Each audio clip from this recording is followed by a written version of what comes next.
Assalamualaikum warahmatullahi wabarakatuh. Anak-anak sekalian yang saya sayangi dan saya banggakan, mari pertemuan pagi ini, hari ini kita mulai dengan membaca basmalah, bismillahirrahmanirrahim. Kemudian mari anak-anak kita lanjutkan dengan nadham atau syair alala. Mari ya.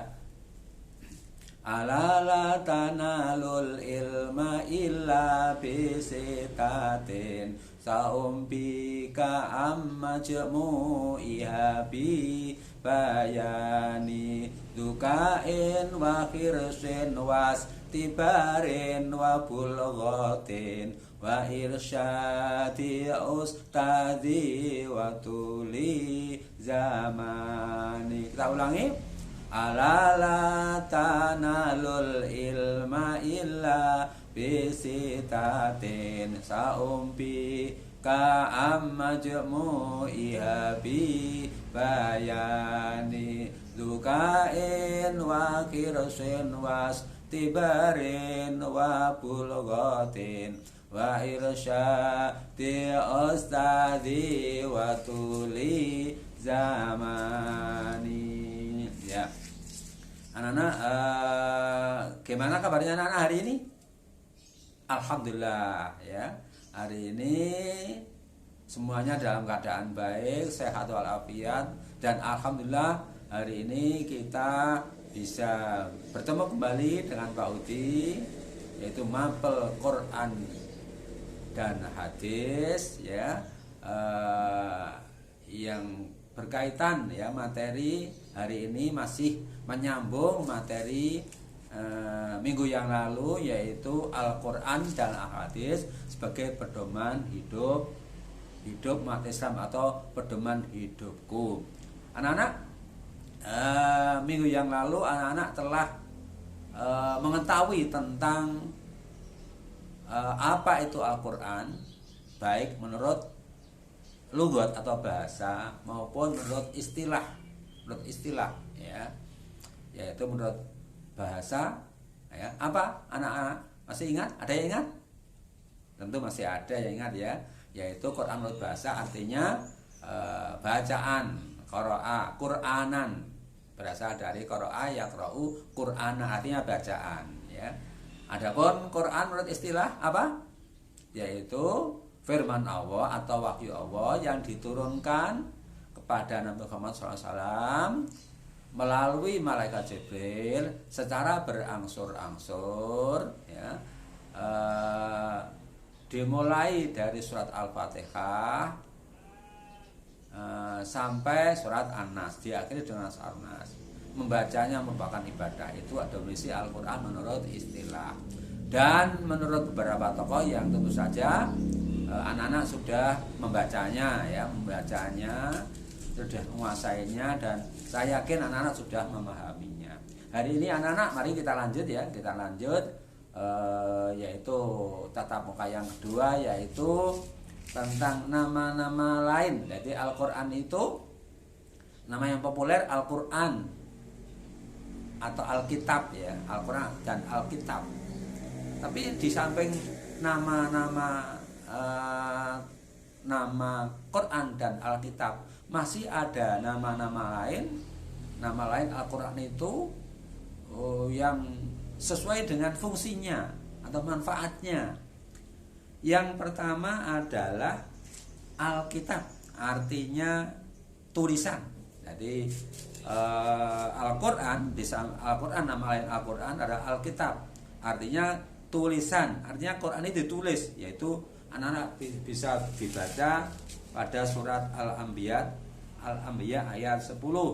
Jadi ya, yang pertama adalah nomor 1 adalah Alkitab. Yang kedua Al-Furqan, artinya Al-Quran itu pembeda, fungsinya pembeda, membedakan antara yang baik dan yang buruk, yang hak dan yang batal, yang bermanfaat dan yang mandorot. Nah, itu sehingga disebut Al-Furqan. beda. Bisa dibaca Quran Fussilat ayat 1. Dan yang ketiga, adzikr artinya peringatan ya.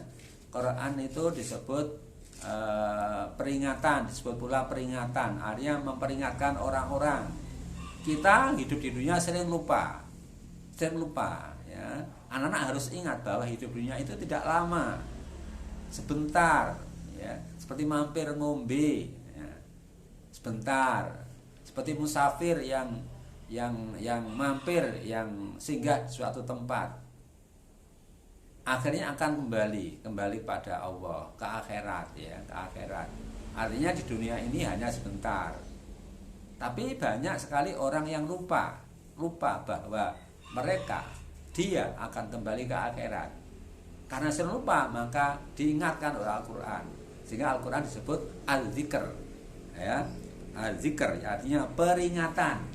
Bisa dibaca Quran surat Al-Hijr ayat 9. Kemudian yang keempat yaitu at-tanzil, artinya yang diturunkan. Jadi Quran itu wahyu Allah, firman Allah ya, diturunkan. Karena Quran diturunkan dari Allah kepada Nabi Muhammad ya, melalui Malaikat Jibril, kemudian jadi pedoman hidup umat manusia, bukan hanya orang beriman saja, tapi orang tidak beriman ya, itu juga Quran bisa menjadi petunjuk. Nah, diturunkan sehingga karena Quran diturunkan, maka Quran disebut at-tanzil. Bisa dibuka ya di Quran Asy-Syu'ara, surat Al-Syu'ara ayat 192. Selanjutnya yang kelima yaitu An-Nur. Quran disebut An-Nur karena fungsinya sebagai cahaya penerang. Kalau anak-anak pada malam hari naik motor, naik kendaraan, tidak ada lampunya, tentu kita tidak bisa kebusuk-busuk, bisa menabrak orang yang ada depan kita, bisa masuk sungai, bisa menabrak pohon, bisa menabrak batu. Itu sehingga Al-Quran disebut An-Nur, cahaya madani.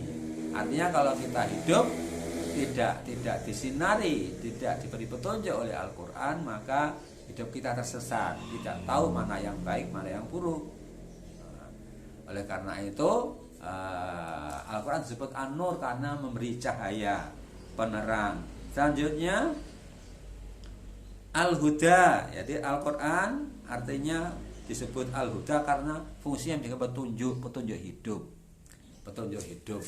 Misalnya bisa diibaratkan seseorang yang pergi jauh ke di sana, jauh bisa di kota Sulawesi atau di Kalimantan, naik perahu. Lah perahunya itu ya nahkodanya biasanya bawa kompas, karena kompas itu sebagai petunjuk jalan agar jalannya perahu kapal itu bisa sampai ke tempat tujuan. Pakai kompas. Dengan kompas maka nahkoda bisa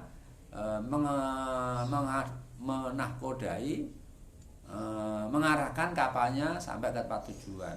Misalnya ke Ujung Pandan atau Banjarmasin atau kemana saja tempat yang dituju. Demikian pula orang hidup itu butuh petunjuk. Kalau orang hidup tidak punya petunjuk, tidak memakai petunjuk Al-Quran, maka hidupnya akan tersesat. Misalnya anak-anak ya di saat-saat usia muda biasanya saling suka mencintai satu sama lain. Yang laki-laki cinta wanita dan cinta laki-laki, saling tertarik. Kalau itu dituruti maka akan tersesat karena belum diikat dengan tali pernikahan. Sehingga Al-Quran tidak melarang seseorang mencintai orang lain, artinya laki-laki perempuan yang bukan mahramnya, tapi harus diikat dengan pernikahan gitu ya. Tanpa ikatan pernikahan yang berasal dari petunjuk Al-Quran, maka manusia akan tersesat ya. gitu ya. Misalnya wanita itu menurut petunjuk Al-Quran harus pakai jilbab, pakai kudung, tutup aurat kecuali muka dan lapangan. Kok tidak pakai tutup aurat, nah, auratnya terbuka, maka dia tersesat. Makanya Al-Quran disebut petunjuk al-hujjah. Kemudian selanjutnya as-sifa, artinya obat penyembuh. Quran surat Al-Isra ayat 82 yaitu Quran disebut as-sifa, obat penyembuh, artinya obat rohani. Obat rohani. Kalau anak-anak gundah gulana sedih bisa baca Quran, ya, Quran beserta artinya. Ya, tombo ati iku limo ing wernane. Nah, salah satunya baca Quran angen-angen sak maknane. Jadi Quran itu menjadi sifat obat, ya, bagi orang sedih, orang jengkel, orang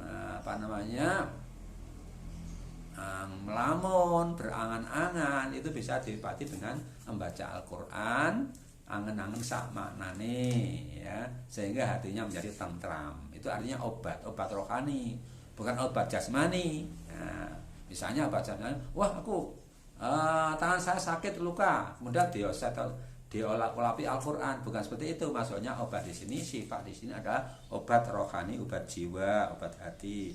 Selanjutnya Al-Quran disebut Ar-Rahmah, artinya sebagai rahmat. Quran itu turun sebagai rahmat. Kata Allah, wa ma arsalnaka illa rahmatan lil alamin.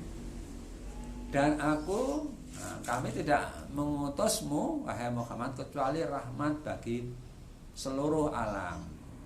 Dengan membawa Al-Quran, Nabi Muhammad diturunkan ke dunia itu untuk rahmat, menjadi rahmat bagi seluruh alam, bukan hanya manusia tapi juga seluruh alam, bagi alam jin, bagi alam hewan, alam tumbuhan, alam ikan dan sebagainya. Jadi Quran atau Nabi Muhammad turun ini sebagai rahmat, sehingga Al-Quran disebut Ar-Rahman, artinya rahmat.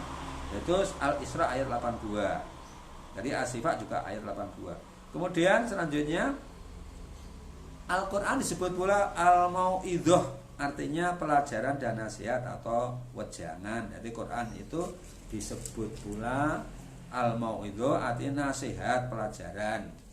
Jadi seseorang kalau mau bengkok, mau tersesat, maka dinasihati dengan Al-Quran. Dinasihati dengan Al-Quran sebagai pelajaran, sebagai peringatan biar tidak bengkok, biar jalannya lurus, lempeng, maka dinasihati dengan melalui Al-Quran, sehingga Al-Quran disebut Al-Mau'idhah. Kemudian Al-Busra, nama lain Al-Quran Al-Busra artinya kabar gembira. Di Quran itu adalah sebagai kabar gembira, artinya memberikan kabar gembira, bebungah. Barang siapa yang beriman pada Allah dan mau beramal soleh akan dimasukkan surga. Itu namanya bebungah, busro. Kebalikannya, barang siapa yang tidak beriman, kafir, munafik akan masuk neraka. Itu nadhir namanya, peringatan, ya, peringatan. Kalau busro, bebungah, kabar gembira, khusus bagi orang yang beriman. Kemudian an-nadhir artinya pemberi peringatan, ya. Nah, tadi yang Al-Busra bisa dibaca Al-Baqarah ayat 97. Kemudian an-nadhir artinya pemberi peringatan. Al-Quran itu memperingati, mengingatkan manusia yang bengkok, yang kafir, yang tidak beriman akan diancam dengan neraka. Yang tidak beriman, tidak meyakini, tidak mengingat Al-Quran, maka akan masuk neraka, ya, kafir. Sehingga disebut an-nadhir. Al-Quran itu peringatan khusus bagi orang-orang yang tidak percaya, kafir.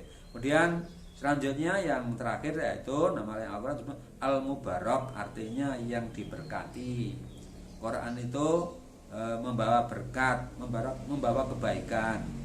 Yaitu surat Al-An'am ayat 92. Jadi Al-Quran itu pembawa berkah, pembawa kebaikan. Anak-anak, kalau rumah kalian pengen banyak berkahnya, maka sering-seringlah baca Al-Quran, ya. Tempat-tempat kalau kepingin tempat itu mendapat diberkati oleh Allah, maka sering-seringlah di sana digunakan untuk membaca Al-Quran. Nabi mengatakan, nawiru buyutakum bisolah watilawatil Quran, kata Nabi. Sinarilah rumah-rumahmu dengan ya sholat, maksudnya sholat sunnah ya, watilawatil Quran, dan bacalah dengan bacaan Al-Quran. Jadi kalau rumah itu oleh Nabi disuruh untuk menyinari, untuk beri cahaya dengan sholat, maksudnya sholat sunnah, kemudian bacaan Al-Quran. Jangan sampai kita malas membaca Al-Quran ya. Nah, sebagai seorang muslim kita harus senang membaca Al-Quran. Kalau tidak senang berarti tidak meyakini Al-Quran sebagai firman Allah SWT, sebagai kitab kita. Oleh karena itu anak-anak, bagi yang masih iqra, silakan semangat untuk membaca Al-Quran ya.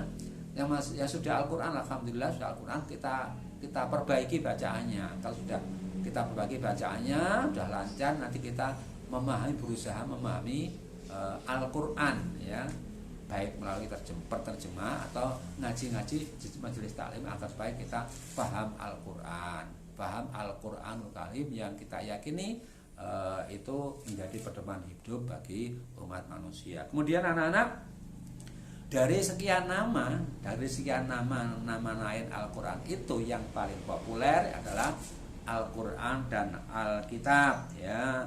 Menurut Dr. Muhammad Abdullah Daras, kedua nama ini artinya Al-Quran dan Alkitab yang paling sering dipakai karena keberadaan Al-Quran sendiri yang selalu dibaca dengan lisan dan terdokumentasikan dalam wujud tulisan. Anak-anak, perjalanan hari ini sampai sekian saja. Nanti kita lanjutkan minggu depan ya. Tolong anak-anak, ini tatap muka yang kedua ini tolong ditulis ya, dikasih tanggal hari ini tanggal berapa ya, di buku khusus Quran hadis, jangan dicampur. Nanti suatu saat kalau sudah satu bab maka akan PAUD dinilai. Yang tidak nulis yang ada nilai, masuk nilai keterampilan. Sekian saja, kita sambung minggu depan ya. Minggu depan selamat belajar, semoga sukses selalu, manjada wajada. Terima kasih. Wassalamualaikum warahmatullahi wabarakatuh.